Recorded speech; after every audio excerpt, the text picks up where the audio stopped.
Radius. So taxis மாதிரி இதுவும் same AAA configuration பண்ணுறதுக்கான ஒரு சர்வர் சர்வீஸ் தான். ஓகேவா? ஸோ ரேடியஸ்னால் என்ன? Remote authentication. ஸோ நம்ம டேக்ஸிஸ்லேயும் அதே ரிமோட் அத்தன்டிகேஷன் தான் பண்ணுறோம். ஆனால் அங்கே நேம் மட்டும் சேஞ்ச் ஆகிருக்கு, வேறு ஒன்றும் இல்லை. Remote authentication dial in user service. So user telnet மூலியமாவோ இல்லை ஒரு கன்சோல் கேபிள் மூலியமாவோ ரவுட்டரை கான்ஃபிகர் பண்ணுறது, ரவுட்டரை கண்ட்ரோல் பண்ணுறதுக்கான ஒரு சர்வீஸ் தான் இந்த ரேடியஸ். ஓகேவா? ஸோ இப்போது ரேடியஸை பற்றி சொல்லணும் அப்படின்னா அதில் ஸ்பெஷல் ஃபீச்சர் அப்படின்னு எடுத்துக்கிட்டிங்கன்னா, இதில் எந்த ஒரு யூஸராக இருந்தாலும், இப்போ நம்ம டேக்ஸிஸ் என்ன பண்ணியிருப்போம், யூசர்ஸ் கிரியேட் பண்ணியிருப்போம். அதாவது யூசர் 1 அவங்களுக்கான பாஸ்வேர்டு, யூசர் 2 அவங்களுக்கான பாஸ்வேர்டுன்னு மல்டிபிள் யூசர்ஸை நம்ம கிரியேட் பண்ணியிருப்போம். அவங்களுக்கு பாஸ்வேர்டும் அசைன் பண்ணியிருப்போம். ஸோ அது மூலயமா தான் அவங்க பர்டிகுலர் நெட்வொர்க்கில் உள்ள டிவைசஸ்லையோ நெட்வொர்க் காம்போனன்ட்ஸையோ அவங்க அக்சஸ் பண்ண முடியும். ஸோ இங்கேயும் அதை தான் பண்ண போகிறோம். இதில் கிளைண்ட்டு அதுக்கப்புறம் சர்வர் அப்படின்னு 2 போர்ஷன் இருக்கும். ஸோ சர்வருங்கிறது ரேடியஸ் இருக்கிற அந்த போர்ஷன் சர்வர்னு சொல்லுவோம். நம்ம யூஸ் பண்ணக்கூடிய பிசி வந்து கிளைண்ட்டுன்னு சொல்லுவோம். ஸோ கிளைண்ட்லேருந்து சர்வரை நம்ம இந்த ரேடியஸ் சர்வீஸ் மூலயமா அக்சஸ் பண்ண போகிறோம் using telnet. So telnet remote desktop ப்ரோட்டோக்காலில் பேஸ் பண்ணி தான் நம்ம அக்சஸே பண்ண போகிறோம். ஸோ நார்மலாக நம்ம எனிடெஸ்க் யூஸ் பண்ணுற மாதிரி, நம்ம விண்டோஸ் பிசியில் எனிடெஸ்க் யூஸ் பண்ணுற மாதிரி ரவுட்டரில் பார்த்தீங்கன்னா டெல்நெட் அப்படிங்கிற ஒரு ப்ரோட்டோக்கால் இருக்குது. ஸோ டெல்நெட் SSH, நம்ம இங்கே யூஸ் பண்ணுறது டெல்நெட். ஸோ SSHம் யூஸ் பண்ணலாம். SSHை விட டெல்நெட் ஒரு பெஸ்ட்டு ரிமோட் டெஸ்க்டாப் ப்ரோட்டோக்காலுங்கிறதுனால டெல்நெட் தான் நம்ம யூஸ் பண்ணுற போகிறோம். ஸோ இந்த ரேடியஸ் சர்வர் என்னெல்லாம் பண்ணும் அப்படின்னா AAA சர்வீஸ் எல்லாத்தையும் பண்ணும். ஸோ AAAல என்ன இருக்குது? First authentication. ஸோ அத்தன்டிகேஷனில் யார் யூசர், அவருடைய பாஸ்வேர்டு என்ன, முதல்ல அவருடைய க்ரெடென்ஷியலை செக் பண்ணும்.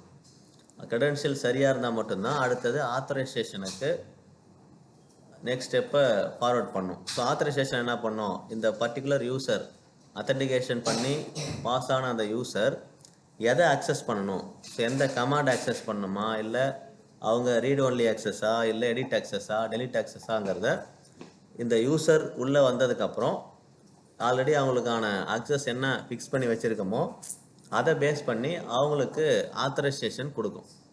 மூணாவது அக்கௌண்டிங். ஸோ இதில் அந்த பர்டிகுலர் யூசர் அத்தன்டிகேஷனில் ஒரு யூசர் 1 அவங்களுடைய பாஸ்வேர்ட் சிஸ்கோ அப்படின்னு வராங்க அப்படின்னா அவங்க எத்தனை மணிக்கு லாகின் பண்ணாங்க, எப்போ லாக் ஆஃப் பண்ணாங்க, அதுக்கிடையில் எந்தெந்த சர்வீஸில் அவங்க விசிட் பண்ணாங்க, எதெல்லாம் சேஞ்ச் பண்ணாங்க, இந்த மாதிரி அந்த லாக் எல்லாத்தையுமே க்ரியேட் பண்ணும் இந்த அக்கௌண்டிங் போர்ஷனில். ஸோ சேம் டாக்ஸி சர்வர் என்ன பண்ணுச்சோ அதே தான் இங்கேயும் பண்ணும்.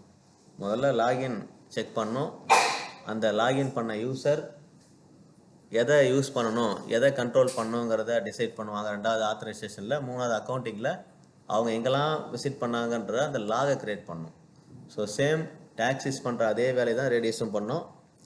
ஆனால் டாக்ஸிஸ் சிஸ்கோ சர்வருக்கா, சிஸ்கோ ரவுட்டர், சிஸ்கோ டிவைசஸுக்கு மட்டும்தான் யூஸ் பண்ணுவோம்.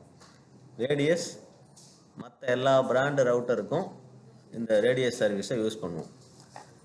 ஸோ எதுக்காக ரேடியஸை நம்ம சிஸ்கோ டிவைஸுக்கும் யூஸ் பண்ணலான்னு பார்த்தீங்கன்னா, ஸோ டாக்ஸிஸ் யூஸ் பண்ணுற அதே ப்ரொசீஜர் தான்.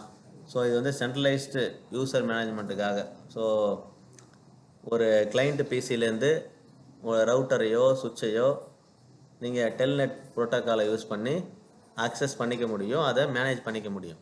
ஸோ இதனால் உங்களுக்கு செக்யூரிட்டி இம்ப்ரூவ் ஆகும். ஸோ உங்கள் நெட்வொர்க் செக்யூராக இருக்கிறதுக்கு ரேடியஸ் ஒரு பெஸ்ட் ஆப்ஷனாக இருக்கும்.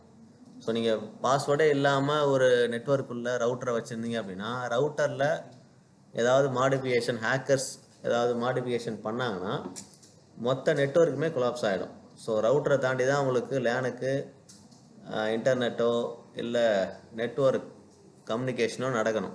ஸோ ரவுட்டரில் ஏதாவது மாடிஃபிகேஷன் பண்ணிட்டாங்கன்னா டோட்டல் நெட்வொர்க்குமே கொலாப்ஸ் ஆகும். ஸோ அது இல்லாமல் நம்ம ப்ரொடெக்ட் பண்ண முடியும் இந்த ரேடியஸ் சர்வர் சர்வீஸ் யூஸ் பண்ணும்போது. எங்கெல்லாம் யூஸ் பண்ணுறாங்க அப்படின்னு பார்த்தீங்கன்னா ரவுட்டரில், அதே மாதிரி சுவிட்சில். ஸோ ரவுட்டரில் லாகின் பண்ணுறதுக்கு யூஸ் பண்ணுவோம், சுவிட்சில் லாகின் பண்ணுறதுக்கு யூஸ் பண்ணுறோம். ஸோ அடுத்த டாப்பிக்கில் நம்ம அது ரெண்டுமே ஒர்க் அவுட் பண்ணி பார்க்கலாம். ஸோ டெல்நெட் எஸ்ஹெச் டாபிக் போகும்போது அதே மாதிரி ஒய்ஃபை அத்தன்டிகேஷன். ஸோ ஒயர்லெஸ் டிவைஸில் WPA2 அப்படின்னு ஒரு அத்தன்டிகேஷன் இருக்குது. ஸோ நம்மளோட மொபைல்லே பார்த்தீங்கன்னா ஹாட்ஸ்பாட்டை கனெக்ட் பண்ணும்போது ஹாட்ஸ்பாட்டுக்கு யூசர் நேம் பாஸ்வேர்டு இருக்கும், அதாவது SSID, அதுக்கப்புறம் அதுக்கான பாஸ்வேர்டு. இப்போ நம்மளோட ஹாட்ஸ்பாட் யாராவது யூஸ் பண்ணோம்னா நம்ம ஒரு பாஸ்வேர்டு க்ரியேட் பண்ணி கொடுக்கலாம், இல்லை பாஸ்வேர்டு எல்லாமையும் ஓப்பனாக கூட கொடுக்கலாம். ஸோ பாஸ்வேர்டை யூஸ் பண்ணியிருந்தோம்னா அது இந்த ரேடியஸ் டைப்பில் தான் வரும்.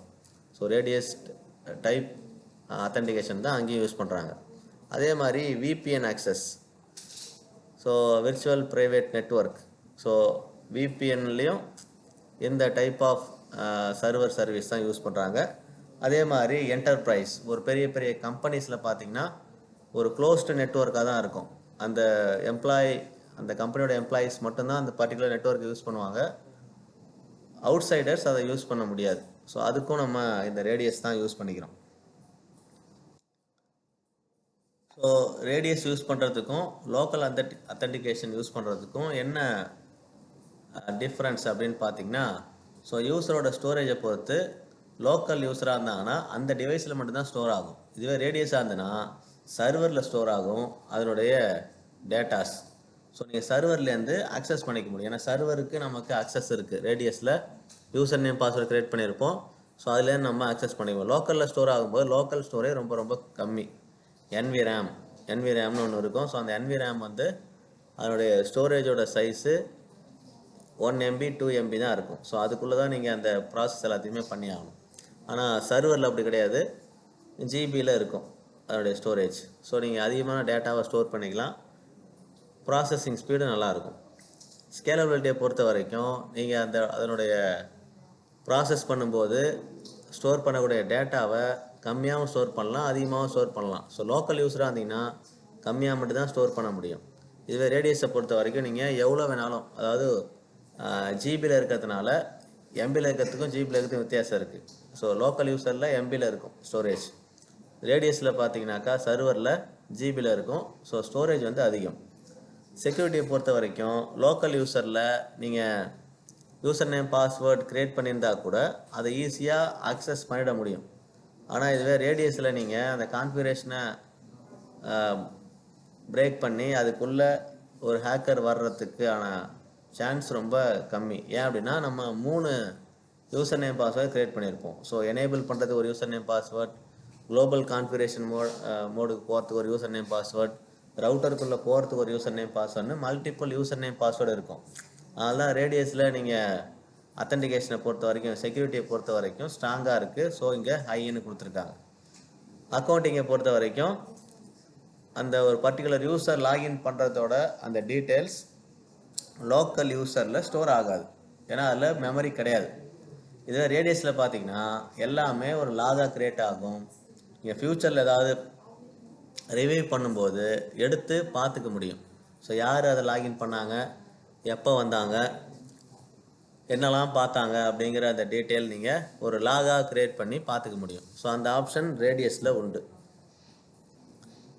ஸோ நம்ம ரேடியஸை எங்கெல்லாம் யூஸ் பண்ணலாம் அப்படின்னு பார்த்தீங்கன்னா, SSH லாகின் பண்ணும்போது, டெல்நெட் லாகின் பண்ணும்போது அதுக்கு SSHலேருந்து ரவுட்டர், டெல்நெட் டு ரவுட்டர், இந்த மாதிரி ரிமோட் மூலயமா லாகின் பண்ணுறதுக்கு இந்த ப்ரோட்டோக்கால், இந்த சர்வர், ரேடியஸ் சர்வரை யூஸ் பண்ணிக்க முடியும்.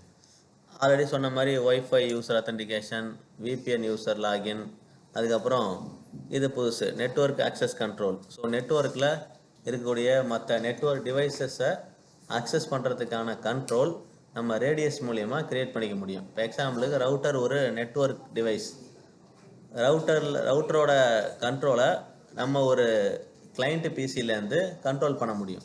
டைரெக்டாக ரவுட்டரில் போய் லாகின் பண்ணி கமாண்டை டைப் பண்ணுறதுக்கு பதிலாக ஏதோ ஒரு லொக்கேஷனில் இருந்துக்கிட்டு ரிமோட் மூலயமா அந்த பர்டிகுலர் ரவுட்டரை ஆக்சஸ் பண்ணி அதை கண்ட்ரோல் பண்ணிக்க முடியும். ஸோ அந்த ஆப்ஷன் ரேடியஸ் மூலயமா நமக்கு கிடைக்குது. ஓகேவா? ஸோ இப்போ நம்ம என்ன பண்ணுவோம், ரேடியஸை யூஸ் பண்ணி ஒரு கான்ஃபிகரேஷன் ஒர்க் பண்ணி பார்த்துடலாம். ஓகேவா? ஒரு டாக்ஸிஸில் என்ன கொடுத்தோமோ சேம் அதே மாதிரியான கான்ஃபிகரேஷன் தான் கொடுக்க போகிறோம். நான் அதே செட்டப் தான் யூஸ் பண்ண போகிறேன். ஸோ சேம் ஒரு ரவுட்டர், ஒரு பிசி, ஒரு சர்வர்.